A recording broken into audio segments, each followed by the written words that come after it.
Эң биринчи өзүм сезим менен хочу поделиться дегендейчи. Мисалы бул компанияга мен влюбленная дегендей сөзүм да. Я обожаю эту компанию. Бул компания сонунда алхамдулилlah шүгүр. Анткени буга мага көп причинасы бар да. Эң биринчи ден соолукта, экинчиден бул именно акча жагынан. Компания щедрая, орысча айтканда айтат го, щедрая. Ошону өзүңүзгө бияка эметиш керек да, понять этиш керек. Не жалко компанияга. Компаниянын чоңу денплатам айтып атпайбы? Каалайсыңарбы, мен силерге ай сайын $1 миллион төлөп турам дейт. $1 миллион төлөп турам. Ошого даярсыңарбы дейт да? Даярсыңарбы? Алгыла дейт да. Биякта бардыгы оңой жазылат. Правила легкие, өтө оңой. Бизнес-маркетинг мына Бактыр эже айтып кеткендей, балким биринчи силерге азыр укканда бир аз мындай напряжение болдуңар. Бул кандай чыкты, бул каяктан болду, каякта бул кандай болот деген суроолор пайда болушу мүмкүн. Бирок компания муну дагы ойлоп чыккан. Силерге эң биринчи спонсор, наставниктериңер бар. Мисалы өзүмөн айтып кетейин. Мисалы мен өзүмдүн адамдарымды кандай кылам? Орысча айткандай, я буду землю грызть, бирок мен өз адамдарымды өстүрөм. Азыркы этапта мен өз бир туугандарымды баардыгын алып келип, ошолорго эмне кылып атам? Ант берип атам. Мен ээрчи мен силерге 2 айдын ичинде, иншалла, Бишкектин центринде квартира алып берем деп атам. Мен жөндөн айткан жокмун. Мени угуп коюңуздар. Келгенде, келбегенде да. Иншалла, ошондой болот иншалла. Почему? Потому что эта компания действительно өтө щедрый и аябай оңой. Эмнеге ушуну айтып атам? Анткени чтобы каждый из вас ушуну поняли. Коркпоңуз. Эч кандай страх болбош керек. Мен муну алып, анан кантип мен муну иштетем, же муну мен кантип башкаларга предлагать этем деп. Жок. Мына Бактыр эже айтып атпайбы? Хотя она бриллиант, кандай бир статуста турса дагы, она за каждого переживает. Ар бирөө үчүн эмесин акчасын чыгарып, Динар болобу, Айнагүлдөр болобу, бардыгы мы за каждого своего глотку готовы перегрызть, понимаете? Почему? Биз анткени заинтересованбыз, чтобы силер күчтүү болгонуңарчы, чтобы вы больше зарабатывали. Эмнеге айтайынбы? Потому что компаниянын маркетинг планы ошондой түзүлгөн. Мисалы, менин адамдарым бирөөсү эле бир айда $1000 чыкса, компания мага өзүнүн счетунан мага $200 берет. Көрдүңөрбү? Бир адамга, если ошо менин алдыңкы адамдарым $1000 эле чыкса, мага $200 берет. Силердин акчаңардан эмес, өзүм чөнтөгүнөн, өзүм бюджетинен мага $200 берет. Эми элестетип көрүңүз, мен 11 тууганымды алып келем.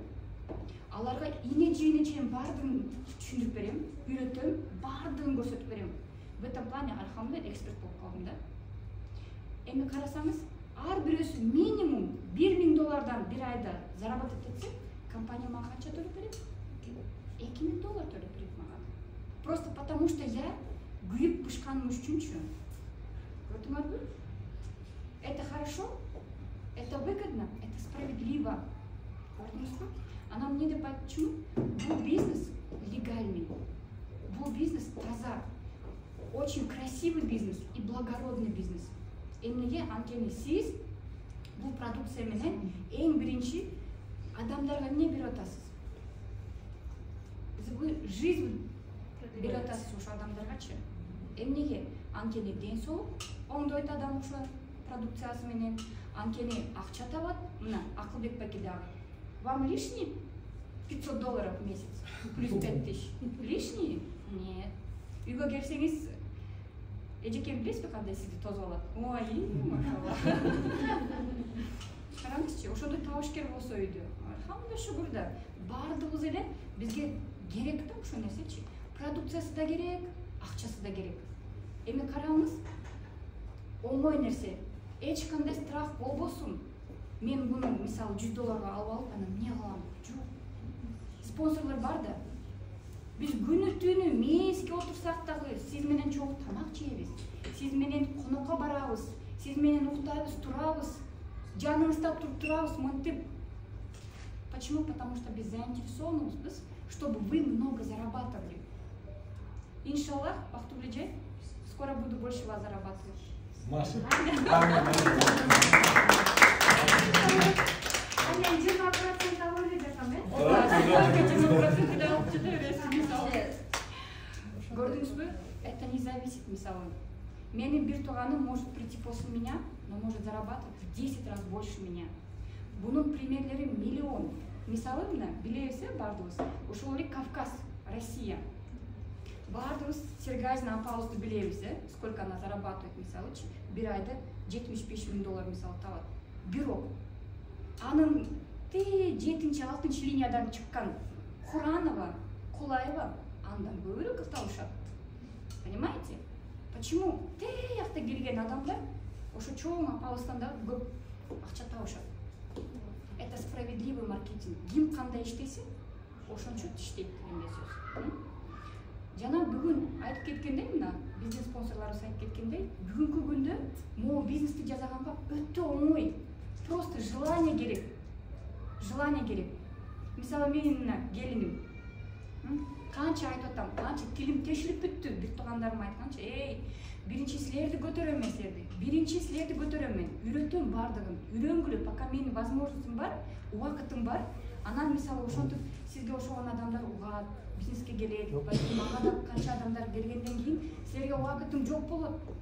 Мен уже биринчи линиямды өзүм уже иштеп баштайм деп тешилди. Анан мага айтып атат, акча жок. Кантип мынтем деп. Мен айтам, буну түшүнгөн адам, он не будет думать, где я найду $147. Жок. Эмнеге? Анткени здесь возможность есть такая, что сиз биринчи эле келдиңизби, $1000 табасыз. Бир айда минимум $1000 табасыз. Сизге $1000 лишний? А сизге $1000 лишний? Не лишний, да? Тура? А сизгечи? А сиге вам? Лишний студентам $1000. Никому не лишний. Балки сизге $1000 лишний вы? Лишний эмес да? Хотя сиз чоң чиновник болсоңуз дагы убагында, аябай атактуу даңк адам болсоңуз дагы баары акча керек. Кичинекей адам болобу, чоң адам болобу, эркек аял болобу, аялда жашайбы, жашарда жашайбы, баардыгына акча керек. Туурабы? А бул компания бизге адал жол менен ошол нерселерди бизге берип атат. Почему биз ошону албайбыз? Алхамдулилlah. Мен ошону өзүм да жазам. Жакындарыма да айтам. Болгон туугандарыма, болгон кошунама, бүт досторума бардыгын айтам ошонучу. Бардыгын чартам. Эмнеге? Анткени я патриотмун да. До мозга костей патриотмун мен. Мен ошондой бир максатым бар. Кыргызстанды бутунан тургузам дегенчи. Я хочу, чтобы у всех было здоровье, эң биринчи ден соолук болсун деп. Азыр ким ошондой кыйын, монтип колун көтөрө алат? Менде эчтеке оорубайт. У меня никаких проблем со здоровьем нету. Барбы ошондой адам? Жок. Бардыгыбыз больнойбуз азырчы.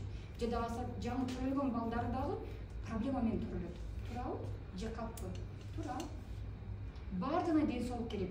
Кары, жаш болуп, бардыгына. Ошо менин максатым кыргыз элим, менин элим ден соолукта болсун, жана акчалуу болсун дайыма. Потому что хотим, не хотим, 99% бардык проблеманы эмне чечет? Акча чечет. Кайка барбаңыз, акча чечет. Туурабы? Вот. Менин ошондой максатым. Эми ошол нерсени мен эң биринчи туугандарыман баштайм. Я хочу, от души хочу, чтобы менин бир туугандарым макул, өзүнүн иштери бар, өзүнүн какой-то бир хоббилери бар болсо да, мейли. Бирок мен эң оңой жол менен, бат жол менен буларды бутунан иншаллах тургузам. Мен жөнөкөй эле үй бүлөдөн чыкканмын. Мисалычы, мен үй бүлөмдө миллионерлер, миллиардерлер жок. Бирок мен ошондой болдум. Иншаллах. Иншаллах, Аллахтын мага көрсөттү да. Мен ошону алам. Мисалы, кечиресиздер, мен кичине убактыңызды эметейин да, просто пример да. ар бирөөбүз мисалы бизнес хотим, акчаны хотим же, да, бизнес хотим. Анан мен дагы ошондой сиз катары деле, мисалы 2-3 жыл мурун я тоже думала, когда Wildberries баарыбыз билебиз го, Wildberries мен да ооруганмын да. Ошо менен акча жасасамбы депчи. Анда мен муну билчү эмесмин. Бул именно системаны билчү эмесмин. Я искала, где бы найти деньги быстро и хорошо заработать. Анан ошо Wildberries элдин баары эле эме болуп кетпеди беле, байыр болупчу. Мен ошондо бир эмеге кайрылсам, специалисткечи, экспертке, мага эмне деп айтты билесизби? Ал айтты: "Хорошо, давай, мен сени үйрөтөм" дейт да. 1 ай сени үйрөтөм. Бирок сен мага ошо 2-3 жыл мурун 90 000 сом бересиң деген. Просто, чтобы меня обучили, 90 000 берем дейт. Колуңан жетелейин. Анан 1 айдан кийин эмне кылсаң ошо кыласың дейт. Көтөрүлөсүң, чөксүң, чыга бересиң дейт да. Красивое вложение кылыш керек. И анан следующий шаг айтат: "Сени 90 000 сомго мен сени үйрөтөм, анан сен минимум 50 000-70 000 доллар салыш керексиң бул. Биринчи шаг ошончо саласың" деди мага. Если ошону кылсаң, то есть биринчи шагты өттүм, 90 000 сом төлөсөм, экинчи шаг 50 000-ден 70 000ге чейин салам бул бизнеске, мисалы какой-то продукцияны чыгарып, Wildberriesке чыгарсам, эми бул склад постоянно топ туруш керек да. Мындай аз болбош керек да. Уменьшаться этпеш керек. То есть бирөө кто-то купил, я должна пополнять этот склад. Чтобы ошол складты кармаш үчүн дагы постоянно акча керек, доллар менен толуктап турам. То есть 50-70 долларов тысяч. Мало экен да.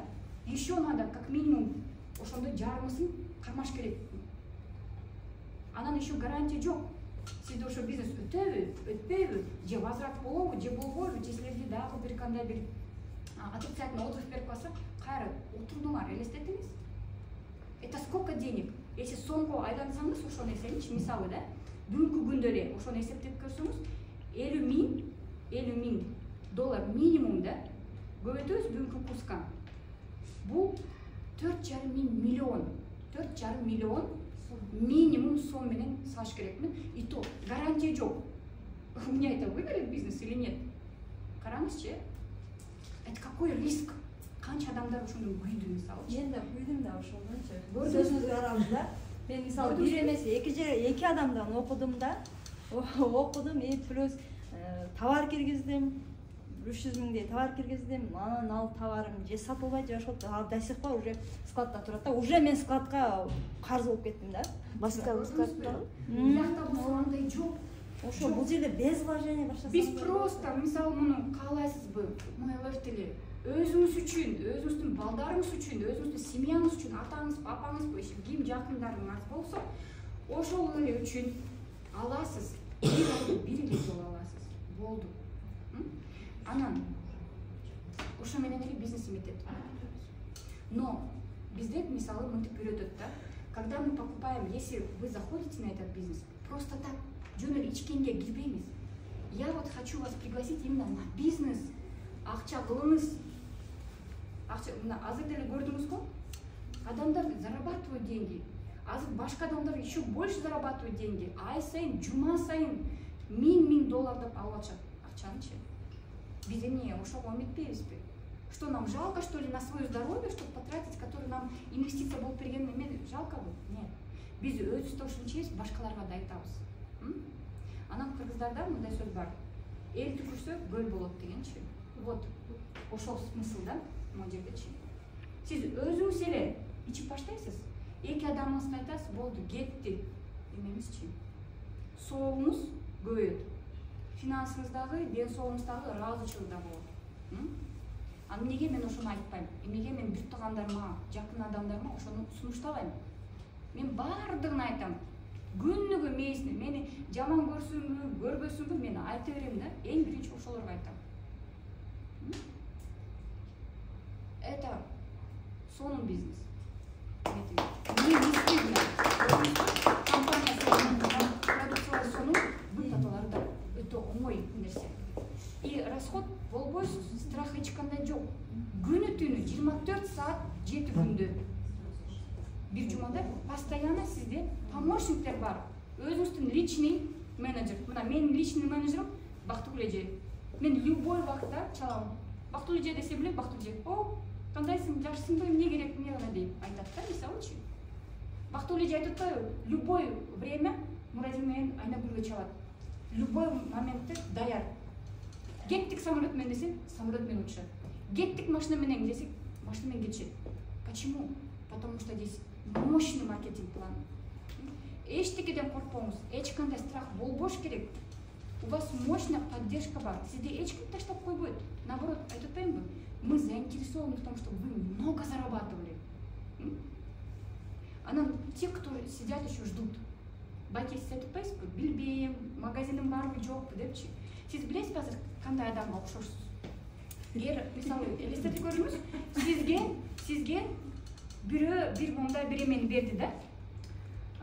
Чек на $1 миллион сизге берди. Сиз чөнтөгүңүзгө салып коюп жүрөсүз да.